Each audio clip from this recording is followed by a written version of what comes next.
નમસ્કાર વિદ્યાર્થી મિત્રો, આજે આપણે ત્રીજું ચેપ્ટર વિદ્યુત રસાયણ વિજ્ઞાન, જેને ઇંગ્લિશમાં ઇલેક્ટ્રોકેમિસ્ટ્રી કહેવામાં આવે છે, એના વિશે અભ્યાસ કરીશું.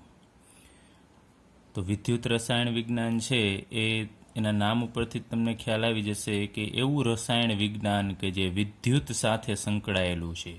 એટલે કે રસાયણ વડે વિદ્યુત ઉત્પન્ન કરી શકાય અથવા તો વિદ્યુત વડે રસાયણ ઉત્પન્ન કરી શકાય એવા વિજ્ઞાનનો આપણે અહીં અભ્યાસ કરવાનો છે. તો વિદ્યુત રસાયણ વિજ્ઞાન છે એ ઘણી બધી જગ્યાએ ઉપયોગી છે. એમાંનું આપણે અમુક લઈએ કે વિદ્યુત રસાયણ વિજ્ઞાન છે એ સ્વયંસ્ફુરિત એટલે કે આપમેળે થતી રાસાયણિક પ્રક્રિયા દરમિયાન મુક્ત થયેલી ઉર્જાથી વિદ્યુત ઉત્પન્ન કરવા ઉપયોગી છે. એટલે કે એક પોઈન્ટ આપણે લઈએ, વિદ્યુત ઉત્પન્ન કરવા.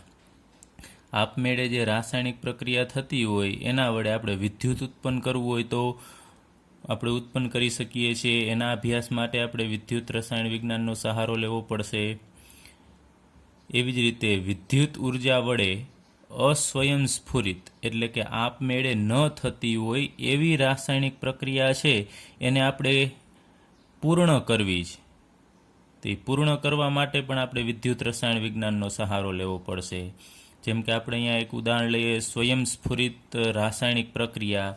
આપણે મોબાઈલની જે બેટરી છે એના વિશે વાત કરીએ.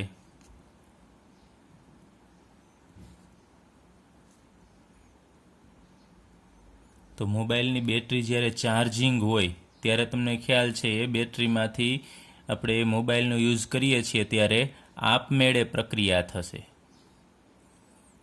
અને બેટરીમાંથી આપમેળે પ્રક્રિયા થઈ અને વિદ્યુત ઉર્જા ઉત્પન્ન થશે અને એ વિદ્યુત વડે આપણો મોબાઈલ છે એ કાર્યરત હોય છે.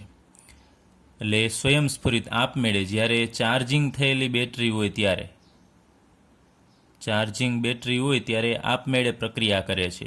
પણ તમને ખ્યાલ છે કે જ્યારે મોબાઈલ છે એની બેટરી ડિસ્ચાર્જ થઈ ગઈ હોય છે, એમાં ચાર્જિંગ નથી હોતું, ત્યારે એ કાર્યરત નથી હોતી. એટલે કે હવે એ પ્રક્રિયા અસ્વયંસ્ફુરિત થશે. તો એનાથી વિરુદ્ધ પ્રક્રિયા આપણે કરવી છે. તો વિદ્યુત ઉર્જા વડે હવે આપણે જ્યારે મોબાઈલની બેટરી છે એને ચાર્જિંગ કરવી છે. માનો કે ચાર્જિંગ હતી ત્યારે એ આપમેળે કાર્ય કરતી હતી, જ્યારે ડિસ્ચાર્જ થઈ જાય છે એ ડિસ્ચાર્જ થયેલી બેટરીને ફરીથી આપણે વિદ્યુત પ્રવાહ આપીએ છીએ.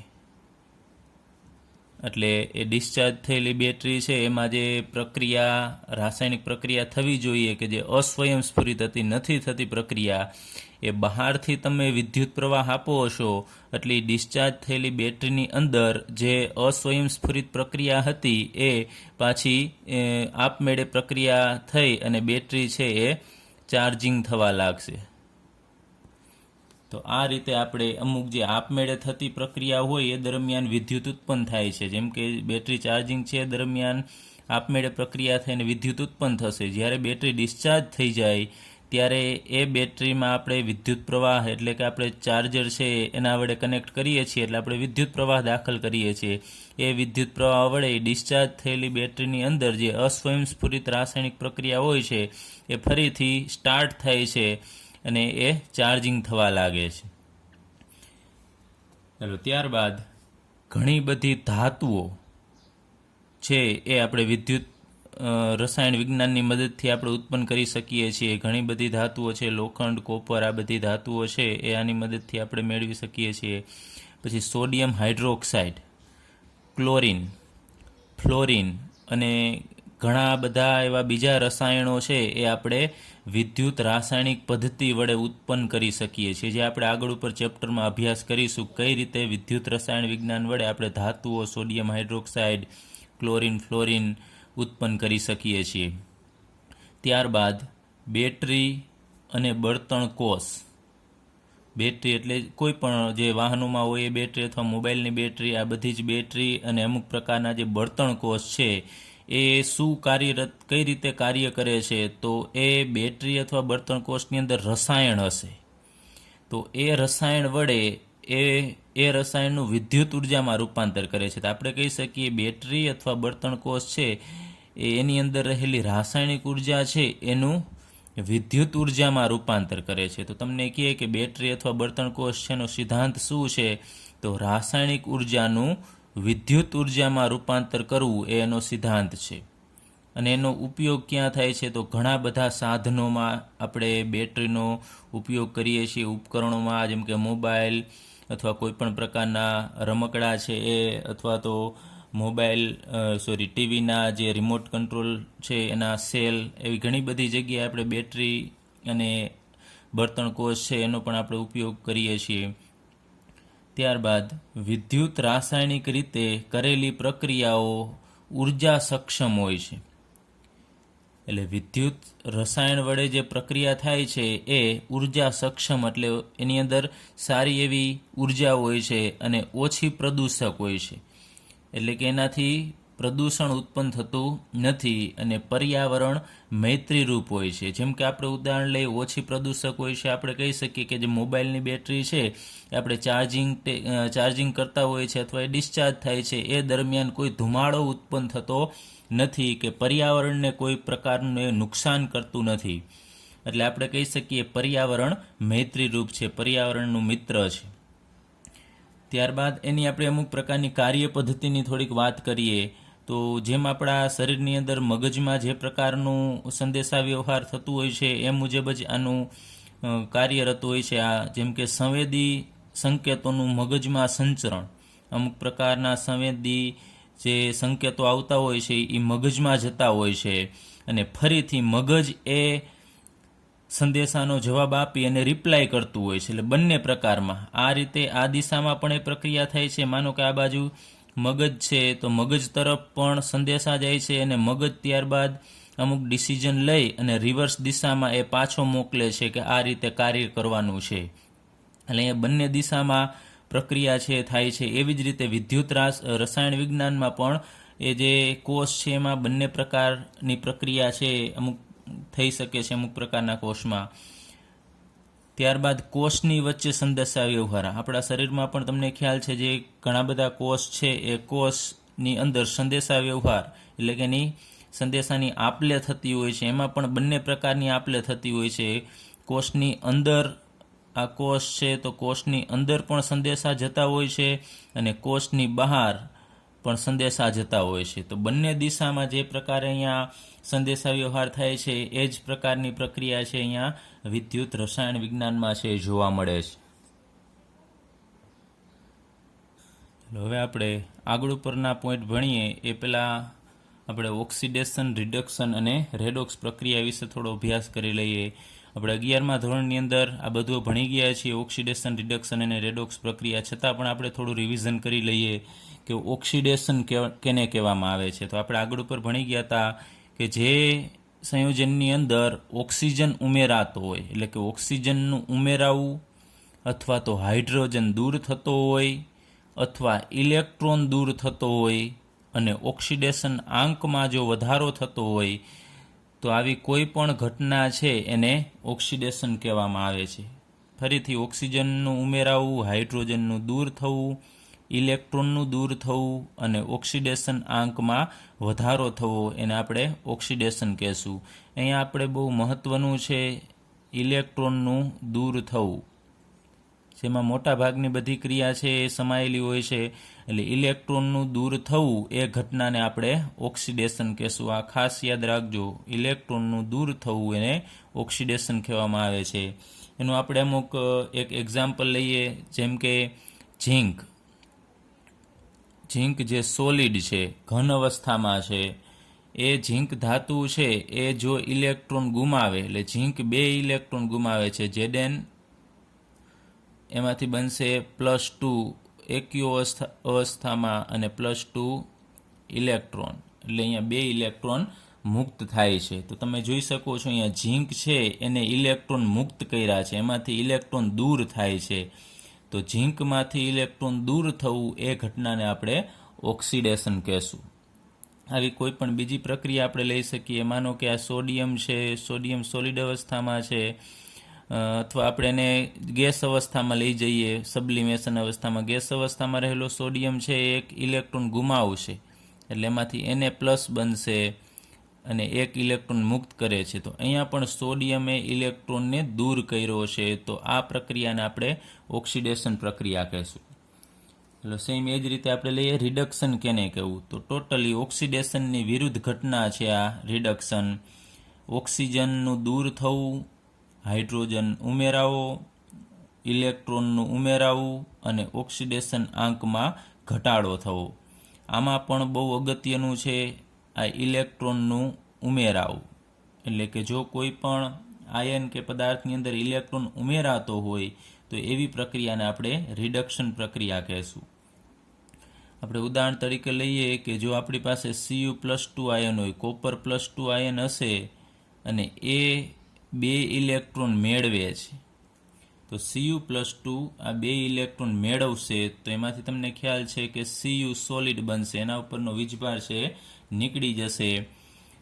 તો અહીંયા કોપર Cu+2 એ ઇલેક્ટ્રોન એ મેળવે છે, એટલે કે ઉમેરાય છે Cu+2 ની અંદર. તો આ પ્રક્રિયા છે એ રિડક્શન પ્રક્રિયા થશે. જેમ કે આપણે બીજું એક ઉદાહરણ લઈ લઈએ, Cl ગેસ. માનો કે 1/2 Cl2 ગેસ છે એ 1 ઇલેક્ટ્રોન મેળવે છે. તો એ ઇલેક્ટ્રોન મેળવી અને Cl- બનાવશે. આપણે 11મા ધોરણની અંદર આ પ્રક્રિયા છે એ આપણે ભણી ગયા છીએ.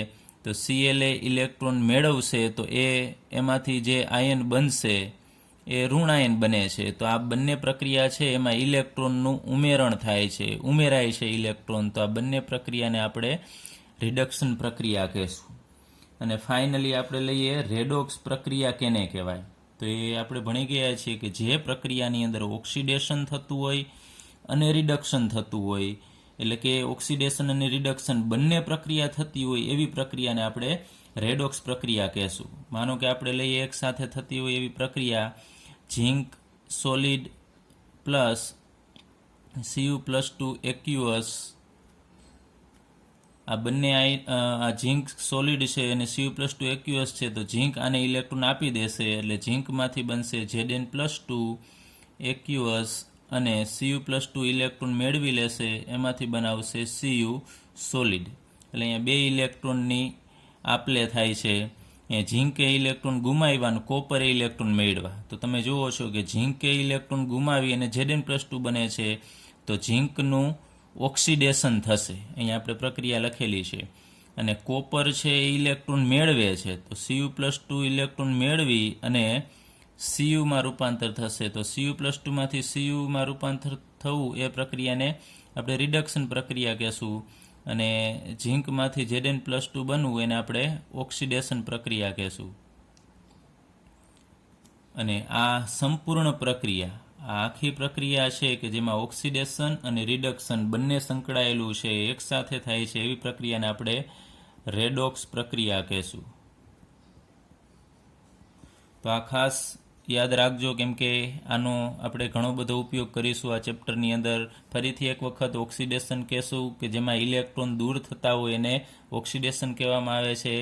રિડક્શન જેમાં ઇલેક્ટ્રોનનું ઉમેરણ થતું હોય એને રિડક્શન, અને જેમાં ઓક્સિડેશન અને રિડક્શન બંને પ્રક્રિયા થતી હોય એને આપણે રેડોક્સ પ્રક્રિયા કહેશું.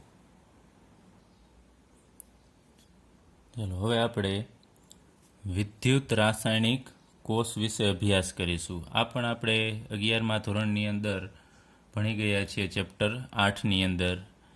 અને એક આપણે કોષ ભણી ગયા હતા ત્યારે આપણે એને નામ આપ્યું હતું ડેનિયલ કોષ અથવા ગેલ્વેનિક કોષ અથવા તો વોલ્ટેઇક કોષ. આ કોષની રચના શું છે આપણે ફરીથી અહીંયા સમજીએ.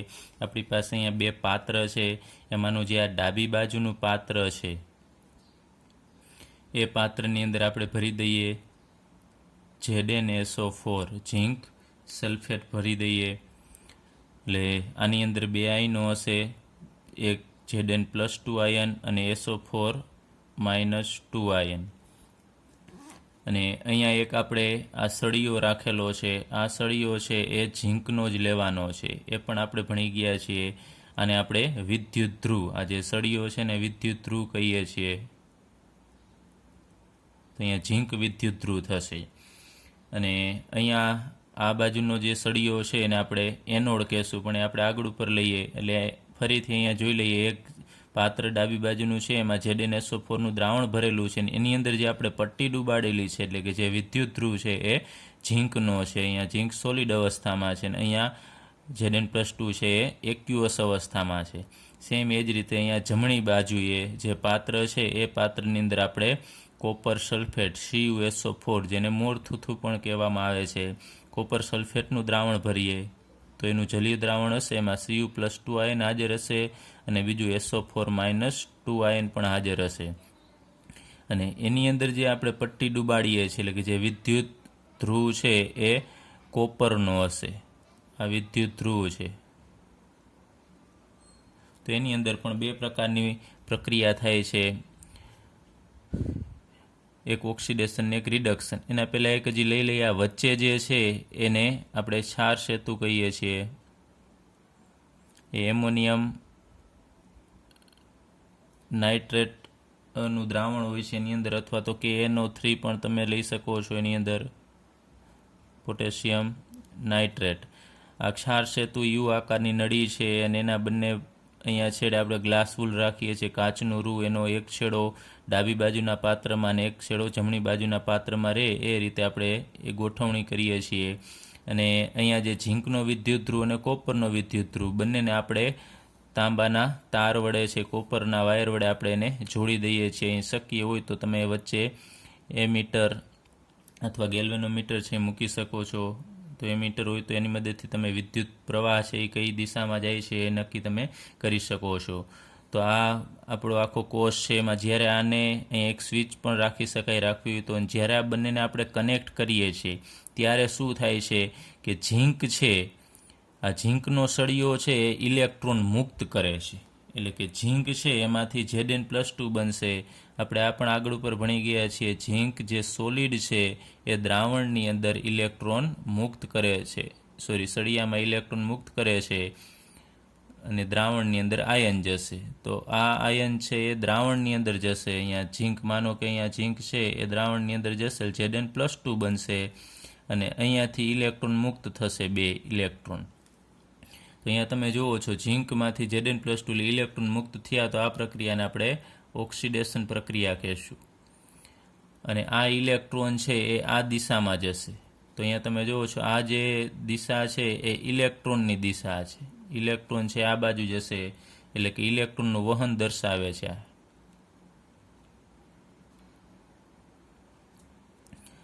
અને એ ઇલેક્ટ્રોન છે અહીંયા કોપર પાસે આવશે. એ ઇલેક્ટ્રોન અહીંયા દાખલ થશે, તો દ્રાવણની અંદર રહેલો Cu+2 છે એ આ 2 ઇલેક્ટ્રોન મેળવવા માટે અહીંયા પટ્ટી પાસે જશે અને એ ઇલેક્ટ્રોન મેળવી લેશે. તો Cu+2 કે જે દ્રાવણની અંદર હાજર છે એ ઝીંક બાજુએથી આવેલા 2 ઇલેક્ટ્રોનને મેળવી લેશે અને એમાંથી Cu સોલિડ બનાવશે. તો આ પ્રક્રિયા છે ને આપણે રિડક્શન કહીએ છીએ. હવે અહીંયા ઝીંક ઉપર ઝીંકનું અહીંયા ઓક્સિડેશન થાય છે. તો જે વિદ્યુત ધ્રુવ ઉપર ઓક્સિડેશન થતું હોય એને આપણે એનોડ કહીએ છીએ. ત્યાં ડાબી બાજુનો જે વિદ્યુત ધ્રુવ છે એ એનોડ થશે. અને જે વિદ્યુત ધ્રુવ ઉપર રિડક્શન થતું હોય, તો રિડક્શન અહીંયા કોપર ઉપર થાય છે, તો એને આપણે કેથોડ કહેશું. ફરીથી એક વખત, જે વિદ્યુત ધ્રુવ પર ઓક્સિડેશન થાય એને એનોડ કહેવાય, અને જે વિદ્યુત ધ્રુવ પર રિડક્શન થાય એને આપણે કેથોડ કહેશું. તો અહીંયા ઝીંક છે એ એનોડ બનશે અને કોપર છે કેથોડ બનશે. હવે આ બંને સેપરેટ પ્રક્રિયા છે. આને જ્યારે આપણે જોડી દઈએ, એનો સરવાળો કરીએ, તો અહીંયા તમને ખ્યાલ છે ઇલેક્ટ્રોન છે કેન્સલ થશે અને Zn સોલિડ પ્લસ Cu+2 એક્યુઅસ, અને અહીંયા જમણી બાજુએ વધશે Zn+2 એક્યુઅસ પ્લસ Cu સોલિડ. તો આખી સંપૂર્ણ પ્રક્રિયા થઈ. તો આ પ્રક્રિયા છે ને આપણે રેડોક્સ પ્રક્રિયા કહેશું, કારણ કે આ પ્રક્રિયાની અંદર ઓક્સિડેશન પણ થાય છે અને રિડક્શન પણ થાય છે. હવે જો આપણે અહીંયા દ્રાવણ છે જે ZnSO4નું અને CuSO4નું જે દ્રાવણ લીધેલું છે એ દ્રાવણની આપણે સાંદ્રતા 1 મોલ પર ડેસીમીટર ક્યુબ લઈએ, અથવા તો આપણે ડેસીમીટર ક્યુબની જગ્યાએ લીટર પણ લખી શકીએ, 1 મોલ પ્રતિ લીટર એટલે અથવા આપણે કહેવું હોય તો કહી શકાય 1 મોલલ, 1 મોલલ સાંદ્રતા છે. અને આ બાજુનું જે દ્રાવણ છે CuSO4 એની સાંદ્રતા પણ સેમ એ જ રીતે 1 મોલ પ્રતિ ડેસીમીટર ક્યુબ અથવા તો 1 મોલ પ્રતિ લીટર અથવા તો 1 મોલર હોય. એટલે કે જો બંને બાજુની સાંદ્રતા 1 મોલર હોય તો અહીંયાથી જે વિદ્યુત પ્રવાહ ઉત્પન્ન થાય છે એ વિદ્યુત પ્રવાહ છે એનું મૂલ્ય થશે, એટલે કે કોષનો જે પોટેન્શિયલ છે એ કોષ પોટેન્શિયલ આપણને મળશે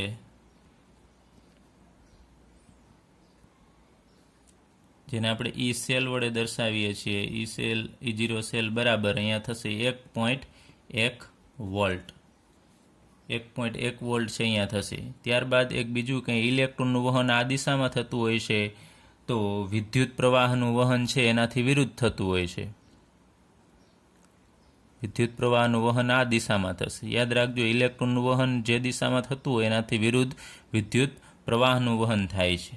તો આ રીતે જો કોષની રચના કરવામાં આવે અને 1 મોલર સાંદ્રતા ધરાવતું દ્રાવણ લેવામાં આવે તો આ કોષનો પોટેન્શિયલ છે 1.1 વોલ્ટ છે એ જોવા મળે છે. અને આ કોષનું નામ થશે ગેલ્વેનિક કોષ અથવા તો વોલ્ટેઇક કોષ. તો આમાં તમે જોઈ શકો છો કે વિદ્યુત પ્રવાહ ઉત્પન્ન થાય છે, ઇલેક્ટ્રોન ઉત્પન્ન થયા. કઈ રીતે ઉત્પન્ન થાય છે? તો અહીંયા આપણે જે દ્રાવણ લીધું છે ZnSO4 છે એ એક રસાયણ છે. તો રસાયણમાંથી ઇલેક્ટ્રોન ઉત્પન્ન થયા. તો આપણે કહી શકીએ રસાયણમાંથી ઇલેક્ટ્રોન ઉત્પન્ન થયા તો આ કોષ છે એ રાસાયણિક ઉર્જાનું વિદ્યુત ઉર્જામાં રૂપાંતર કરે છે.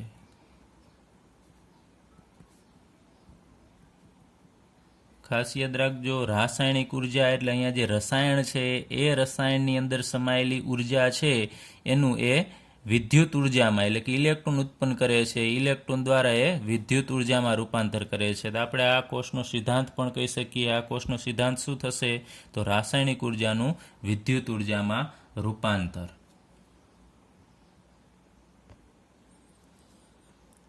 હવે આપણે અહીંયા જે વિદ્યુત રાસાયણિક કોષ અથવા ડેનિયલ કોષ ભણી ગયા એ જ અહીંયા આપણે રચના દોરેલી છે. માત્ર અહીંયા ચેન્જીસ એટલો કરેલો છે કે બહાર અહીંયા આપણે એક બેટરી રાખેલી છે. આગળ ઉપર આપણે બેટરી રાખેલી નહોતી. અહીંયા આપણે જે બહાર બેટરી રાખેલી છે અથવા કોઈ પણ સ્ત્રોત રાખેલો છે એની મદદથી આપણે પ્રવાહ છે ફરીથી દાખલ કરવાનો છે, આ કોષની અંદર દાખલ કરવાનો છે. એટલે કે અહીંયા બાહ્ય પોટેન્શિયલ આ જે બેટરી છે એની મદદથી ઉત્પન્ન થયેલો પ્રવાહ છે ને આપણે બાહ્ય પોટેન્શિયલ કહેશું, જેને આપણે EXT વડે દર્શાવીશું.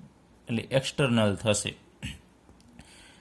એક્સટર્નલ પોટેન્શિયલ કહેવાય અને ગુજરાતીમાં કહેશું બાહ્ય પોટેન્શિયલ. એટલે બહારથી વિદ્યુત પ્રવાહ આપણે આપીશું. અહીંયા એવું થતું હતું અંદરથી વિદ્યુત પ્રવાહ ઉત્પન્ન થતો હતો, હવે એ તો ચાલુ જ રાખવાનું છે પણ બહારથી પણ આપણે ફરીથી પોટેન્શિયલ છે એ ઉત્પન્ન કરવાનો છે. તો આ જે ડેનિયલ કોષ અથવા ગેલ્વેનિક કોષ છે વિદ્યુત રાસાયણિક કોષ એનો પોટેન્શિયલ આપણે ભણી ગયા છીએ. ઈ સેલ 1.1 વોલ્ટ હતો આગળ ઉપર. એટલે કે આમાંથી જે વિદ્યુત પ્રવાહ ઉત્પન્ન થતો હતો એનો પોટેન્શિયલ 1.1 વોલ્ટ છે. હવે બાહ્ય પોટેન્શિયલની મદદથી આપણે આ કોષને પોટેન્શિયલ આપવાનો છે તેની 3 શક્યતા થશે. એમાંની આપણે પહેલી શક્યતા લઈએ કે એક્સટર્નલ, એટલે કે બાહ્ય પોટેન્શિયલ છે એનું મૂલ્ય છે એ આપણે 1.1 વોલ્ટ કરતાં ઓછું રાખીએ. એટલે કે બાહ્ય પોટેન્શિયલ ઓછો છે. તો અહીંયાથી તમને ખ્યાલ છે અહીંયાથી જે વિદ્યુત પ્રવાહ ઉત્પન્ન થવાનો છે, માનો કે આપણે કહીએ કે ઇલેક્ટ્રોન છે આ દિશામાં જાય છે અને વિદ્યુત પ્રવાહ છે એ આ દિશામાં આવશે. તો બહારથી આવનારો પોટેન્શિયલ છે એ ઓછો છે અને આનું પોટેન્શિયલ વધારે છે. તો બહારનો પોટેન્શિયલ છે આને કોઈ પણ પ્રકારની અસર કરી શકશે નહીં. જેમ કે આપણે એક ઉદાહરણ લઈએ, આપણી પાસે એક અહીંયા કોઈ પણ એક વાહન છે, આ વાહન છે એ આ દિશામાં જાય છે, એની સ્પીડે અમુક જાય છે. માનો કે આ 40ની સ્પીડે જાય છે, 40 કિલોમીટર પર અવર એટલી સ્પીડે જાય છે. એટલે આ આપણો એક આ કોષ છે. હવે બહારથી અહીંયા આપણે બાહ્ય પરિબળ લઈએ, બહારથી આપણે આને ધક્કો મારવાનો છે આ બાજુએથી. એટલે બાહ્ય પરિબળ એટલે અહીંયા આપણે ઉદાહરણ તરીકે બાહ્ય પોટેન્શિયલ બહારની જો કોષ છે એ લઈએ. માનો કે 10 કિલોમીટર પર અવરની સ્પીડથી આપણે આને ધક્કો મારીએ છીએ, ઓછી, એટલે કે આનું જે બળ છે એના કરતાં બહારનું બળ આપણે ઓછું રાખીએ તો તમને ખબર છે આ ટ્રક કે ગાડી જે છે એ રોકાશે નહીં, એ આ દિશામાં જ આગળ વધશે. એનું કારણ છે કે બહારનું પરિબળ છે એનું મૂલ્ય ઓછું છે એટલે આ એની દિશામાં જ આગળ વધશે. એ જ રીતે અહીંયા એક્સટર્નલ બાહ્ય પોટેન્શિયલ ઓછો છે તો કોષ એની દિશામાં જ કાર્યરત રહેશે, આ જ દિશામાં આગળ વધશે. તો આ દરમિયાન જ્યારે વિદ્યુત પ્રવાહ બાહ્ય પરિબળ ઓછું હોય ત્યારે શું થશે, તો કયો પ્રવાહ કઈ દિશામાં જાય છે, તો આપણે અહીંયા લખી શકીએ સૌપ્રથમ ઇલેક્ટ્રોન છે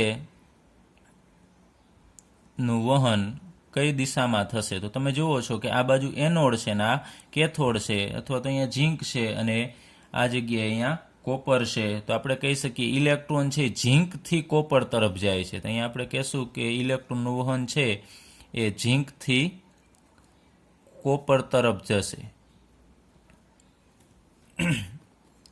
અને વિદ્યુત પ્રવાહનું વહન એનાથી ઉલટું હશે. ને વિદ્યુત પ્રવાહ છે એ આપણે કહી શકાય કે આ દિશામાં જતો હોય છે કે કોપરથી ઝીંક તરફ જાય છે, એટલે કે કેથોડથી એનોડ.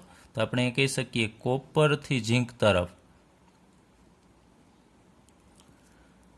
અને આ ઘટના દરમિયાન એક બીજી ઘટના પણ થતી હોય છે દ્રાવણની અંદર. આપણે આગળ પર વાત કરી કે અહીંયા ઝીંક છે ઇલેક્ટ્રોન ગુમાવે છે તો ઝીંકમાંથી Zn+2 બનશે ને એ ઇલેક્ટ્રોન છે મુક્ત થઈને આ બાજુ જતા હોય છે. તો ઝીંક છે આનો સળિયાનો ઝીંક પરમાણુ છે એ દ્રાવણની અંદર જતો રહે છે. એનો મતલબ કે આ સળિયો આપણે આગળ પર વાત કરી તેમ ઓગળવા લાગે છે. તો આ દિશામાં એનોડ પરનો ઝીંક છે એ ઓગળવા લાગશે,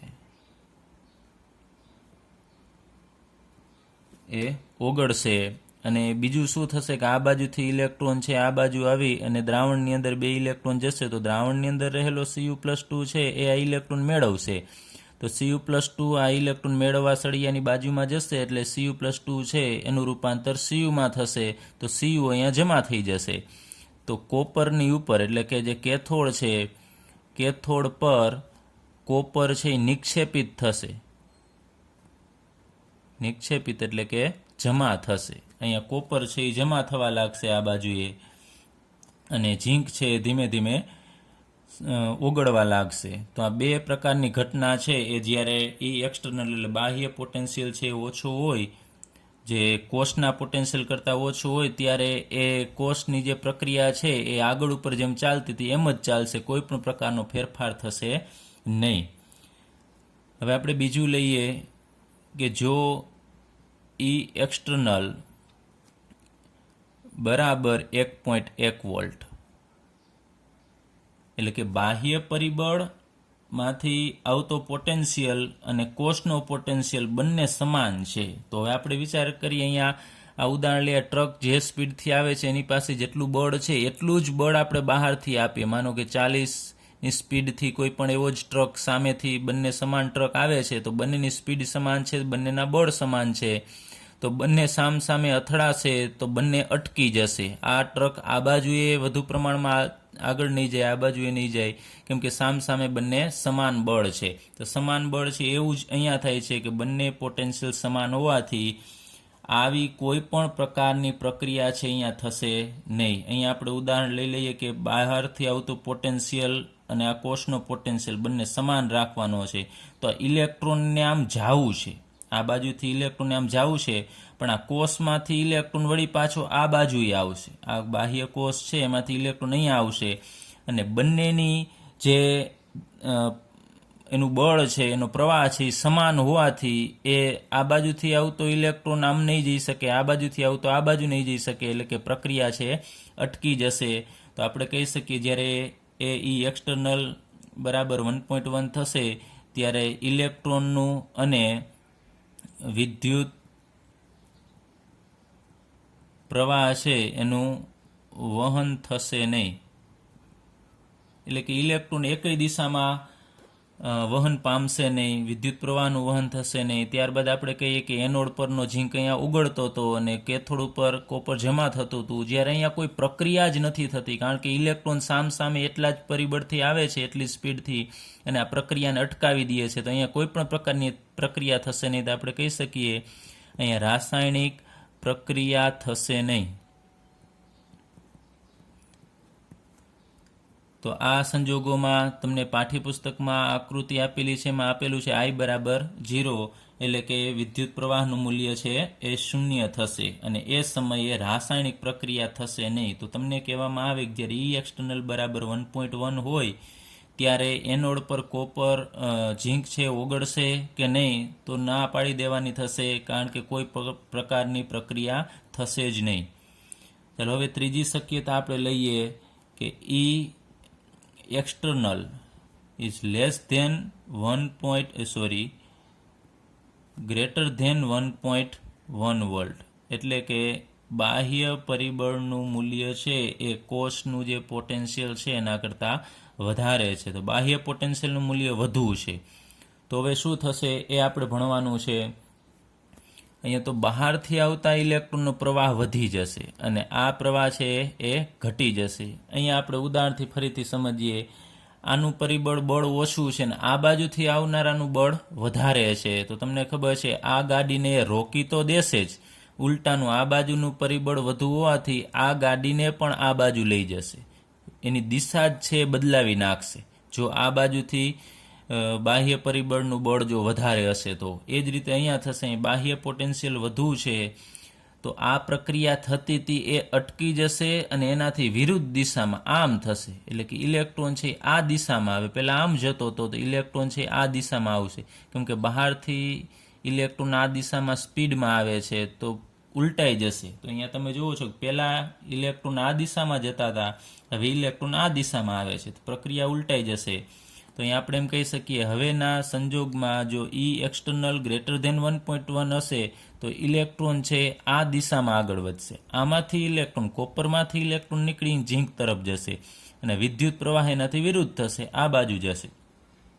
તો આપણે અહીંયા કહી શકીએ ઇલેક્ટ્રોનનું વહન છે એ આનાથી વિરુદ્ધ થશે, એટલે કે કોપરથી ઝીંક તરફ જશે.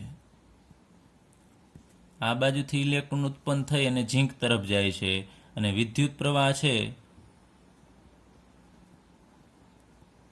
એ પણ અહીંયા હતો એનાથી વિરુદ્ધ, એટલે કે ઝીંકથી કોપર તરફ.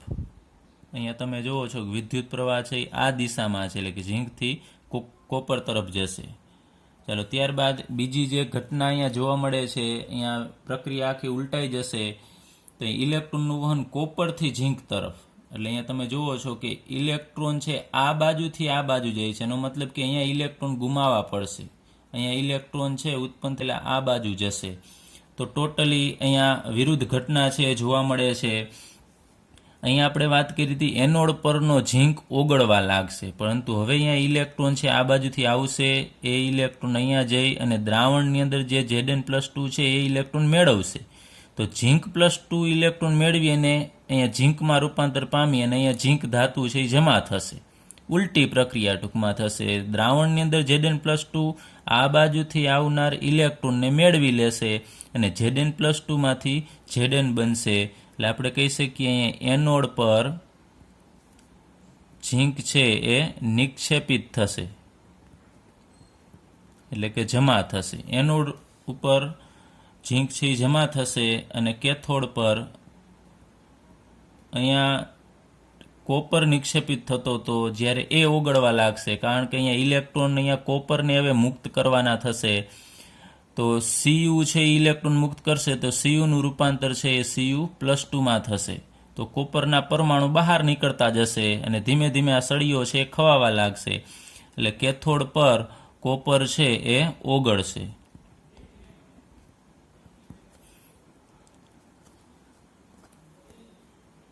ચાલો ફરીથી એક વખત જોઈ લઈએ. જો બાહ્ય પરિબળ ઓછું હોય, બાહ્ય પોટેન્શિયલ ઓછું હોય તો કોઈ પણ પ્રકારનું આ કોષને અસર થતી નથી અને જે મુજબ આપણે આગળ ઉપર ભણી ગયા એ મુજબ જ કન્ટિન્યુ પ્રોસેસ ચાલુ રહેશે. પછી જો બંને પરિબળ સમાન થશે તો આખી પ્રક્રિયા જ અટકી જશે અને એક્સટર્નલ બાહ્ય પોટેન્શિયલનું મૂલ્ય જો કોષના પોટેન્શિયલ કરતાં વધારે હોય તો પ્રક્રિયાને ઉલટાવી નાખશે. અહીંયા જે બધી પ્રક્રિયા થતી હતી એનાથી ટોટલ અહીંયા પ્રક્રિયા છે એ વિરુદ્ધ થશે. તો આ જગ્યાએ જે અહીંયા જે એક્સટર્નલ ગ્રેટર ધેન 1.1 હશે એને આપણે વિદ્યુત રાસાયણિક કોષ કહેશું નહીં, એ વિદ્યુત વિભાજન કોષ થશે. આ જે કોષ હવે બનશે અહીંયા એ વિદ્યુત વિભાજન કોષ, કારણ કે આપણે બહારથી ઉર્જા આપી અને પ્રક્રિયાને રિવર્સ કરી છે. જે પ્રક્રિયા કન્ટિન્યુ હતી એનાથી વિરુદ્ધ પ્રક્રિયા કરીએ છીએ, એટલે એ કોષને આપણે વિદ્યુત વિભાજન કોષ કહેશું. વિદ્યુત વિભાજન કોષ દરમિયાન વિદ્યુત પ્રવાહ ઉત્પન્ન નથી થતો.